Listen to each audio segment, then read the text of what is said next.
Dan sahabat-sahabat Garuda, mari kita sekakman dan mari kita patahkan narasi-narasi yang memecah belah kekuatan timnas Indonesia, dan bersama para kerja keras dari Bapak Erick Thohir, Coach Sintayong, Coach Nova Arianto, dan juga Coach Indra Sapri, timnas Indonesia akan terbang tinggi melaju ke level yang lebih leluasa lagi. Kita harus selalu ingat, setiap pemimpin dalam setiap tingkatan harus selalu ingat, pekerjaan kita harus untuk rakyat.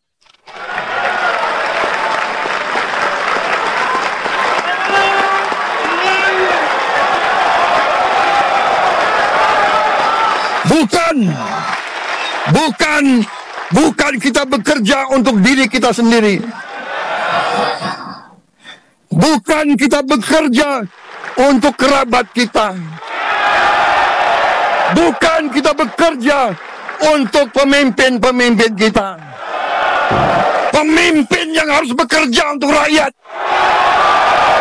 Coach Sintayong dan bersama Pak Erick Thohir ini adalah satu pembola yang sangat luar biasa. Saudara-saudara sekalian, kita harus mengerti selalu, sadar selalu bahwa bangsa yang merdeka adalah bangsa di mana rakyatnya merdeka. Rakyat harus bebas dari ketakutan, bebas dari kemiskinan, bebas dari kelaparan, bebas dari kebodohan, bebas dari penindasan, bebas dari penderitaan.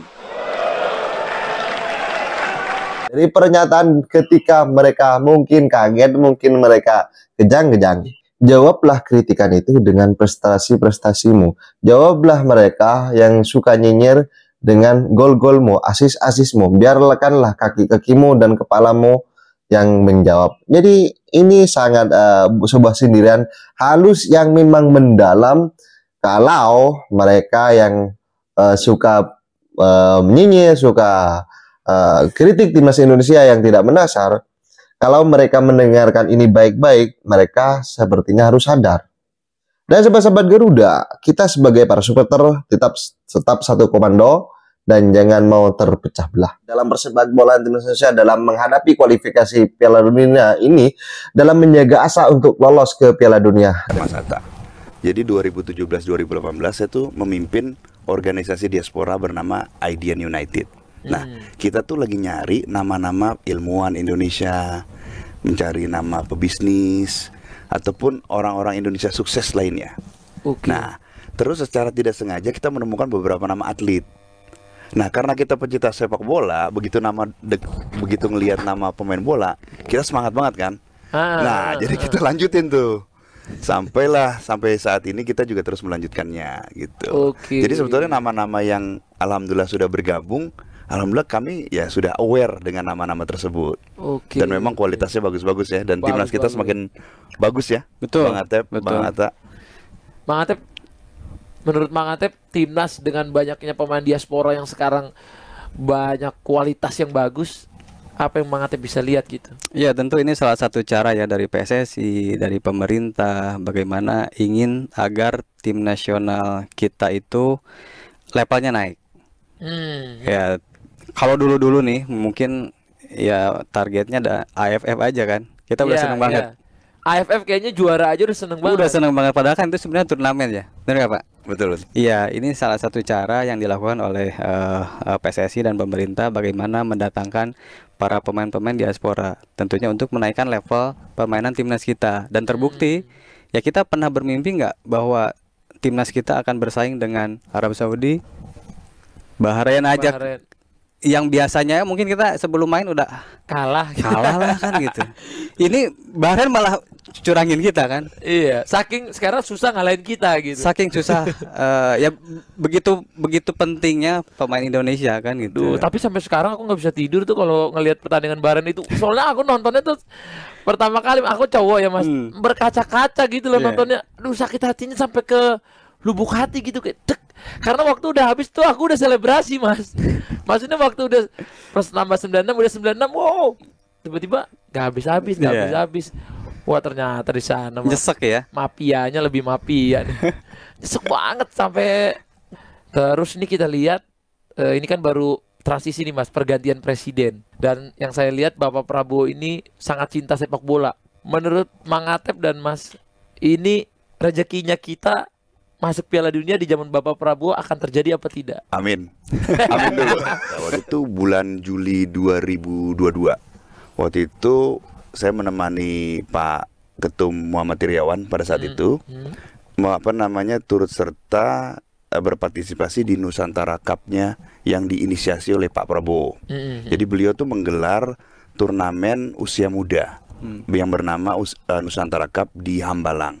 Nah, di situ kami bertemu dengan beliau, duduk di suatu meja besar. Saat itu ada Pak Muhammad Iriawan, ada Pak Sekjen, ada Coach Indra Safri, ada Pak Ono, dan kebetulan saya juga ikut menemani di situ. Nah, di situ Pak Prabowo mengatakan, pertanyaan pertama yang disampaikan Pak Prabowo, bagaimana negara kita tembus ke Piala Dunia? Lalu beliau mengeluarkan kertas catatan beliau dan pena, lalu bertanya kepada Pak Ketum PSSI saat itu bagaimana caranya. Lalu bertanya kepada Coach Indra Safri, lalu bertanya kepada Sekjen PSSI. Jadi di situ saya melihat, wah beliau betapa seriusnya untuk pertama mendukung pembinaan usia muda, dan yang kedua mendukung timnas kita masuk ke Piala Dunia. Bahkan beliau mengatakan begini, kita ini sudah diberikan banyak sekali rezeki oleh Tuhan Yang Maha Kuasa, ada dalam posisi ini, diberi kelebihan rezeki. Kita sebelum kita menghadap Sang Maha Kuasa, kita harus memastikan timnas kita masuk Piala Dunia ini karena ini kebanggaan bangsa ini. Tuh beliau mengatakan kayak gitu. Nah, itu saking serunya diskusi itu, kan beliau akan membuka acara ya. Jadi itu ada map di situ. Itu speechnya beliau skim membaca. Terus beliau mengatakan begini, wah kok hadiahnya 100 juta? Kita mau masuk Piala Dunia. Lalu pada saat beliau naik ke podium, beliau mengatakan pada saat membuka acara, saya sangat mendukung pembinaan usia muda. Dan saya sangat mengapresiasi semangat dari para pesepak bola muda. Untuk itu, kata beliau, saya naikkan hadiahnya dari 100 juta ke 1 miliar. Bayangkan, iya, aku lihat turnamen usia muda hadiah 1 miliar. Lebih dari liga ya. Lebih dari liga pada saat itu kan. Liga profesional waktu itu pada saat itu. Dan terus beliau mengatakan begini, dan bukan hanya itu kata beliau, yang juara 1 dan 2 akan saya kirim ke Qatar, ke Aspire Academy. Itu saya langsung melirik ke kanan, melirik ke kiri. Dalam hati saya, ini kita rezeki sekali, kita punya Presiden Jokowi dan yang sangat mendukung sepak bola dengan mengeluarkan Inpres nomor 3 tahun 2019 tentang percepatan sepak bola. Dalam hati saya, wah ini akan beruntung sekali di Republik ini kalau yang melanjutkan Pak Jokowi adalah Pak Prabowo. Dalam hati saya pada saat itu, mungkin sebuah doa kepada Tuhan Yang Maha Kuasa. Di situ saya melihat, wah luar biasa atensi beliau terhadap sepak bola. Luar biasa. Aku lihat Bapak itu, aku pernah diajak makan gitu Mas ya, pas di kantor, pas di Menhan. Itu yang dibahas itu gimana Bapak lagi tunjukin 3D. Bapak sampai nungguin timnya untuk ngambil 3D. Itu aku lihat 3D apa? Ternyata 3D pembangunan lapangan Mas. Di gimana anak-anak usia muda, gimana rakyat Indonesia nanti punya lapangan-lapangan yang bagus. Di situ aku lihat kecintaannya Bapak sama sepak bola itu tinggi banget. Makanya di situ kita terima kasih ke Pak Jokowi. Setuju sama kata Bapak, ketika Pak Prabowo ini naik, aku ngelihat hawa-hawa Piala Dunia semakin dekat. Amin. Karena kalau semua ornamen di pemerintahan mendukung sepak bola untuk lebih maju, bukan hal yang nggak mungkin Mas kalau udah jadi prioritas. Kayak di Jepang, di Arab Saudi, sekarang sepak bola jor-joran itu sampai bisa datangin Ronaldo. Datangin pemain-pemain dunia untuk membangkitkan sepak bolanya gitu. Jadi saya ngelihat ini suatu hal yang baik gitu kan. Makanya karena ekspektasi kita semua ini tinggi Mas, makanya ketika kemarin kita lawan Cina kalah, itu sakit hatinya tuh mungkin masyarakat tuh rame. Itu yang aku lihat ya. Karena kita itu berekspektasi, karena kita nganggap timnas kita tuh jago banget Mas sekarang. Mungkin dulu kita mau lawan orang tuh kayak lawan tim itu kita paling betul. kalah semua. Ini kita bisa dapat poin setiap cuma satu match doang loh kita nggak dapat poin Mas. Lawan Saudi, lawan Bahrain, lawan apa lagi satu lagi ya? Cina. Australia. Australia. Itu. Langganan Piala Dunia aja kita seriin Mas. Itu dia juga susah itu ngegolin dengan back kita yang super itu. Tapi sombongnya netizen kita, King Indo nih. Mungkin habis itu kita harus agak menurun terlalu betul. King Paes itu. Makanya aku lihat ini aku sih nggak meragukan lagi ya di kiper kita udah bagus Mas. Back udah bagus. Tapi aku tuh ngerasa agak kekurangan Mas. Kenapa kita ini kan nama diskusi ya. Tuh. Kenapa kita nggak ngambil striker sama wing yang bener-bener kuat? Waktu itu kan Mas punya list. Ada berapa list sih pemain diaspora untuk posisi striker dan winger gitu? Kayaknya seluruh informasi dari sini. Kayak soalnya dulu aku membutuhkan sering itu kan. lihat. Aku soalnya ngundang Bapak Erik juga buat datang, tapi udah mengatur jadwal, cuman pengen dapat lebih cepat aja. Mungkin beliau yang lebih paham. Iya. Tapi kami kan tugas kami di Kemenpora itu mendata seluruh atlet diaspora. Jadi bukan hanya sepak bola saja, jadi lintas cabur. Kami itu berhasil mendata hampir 600 atau 600-an atlet diaspora lintas lebih dari 10 cabang olahraga. Nah, kalau di sepak bola memang yang paling banyak karena waktu selesai di PSSI saya sudah dapat 200 kan. Jadi ada carry overnya. Nah, kalau pertanyaan dari Mas Atta, striker itu last time I check itu ada 30 striker. 30 striker.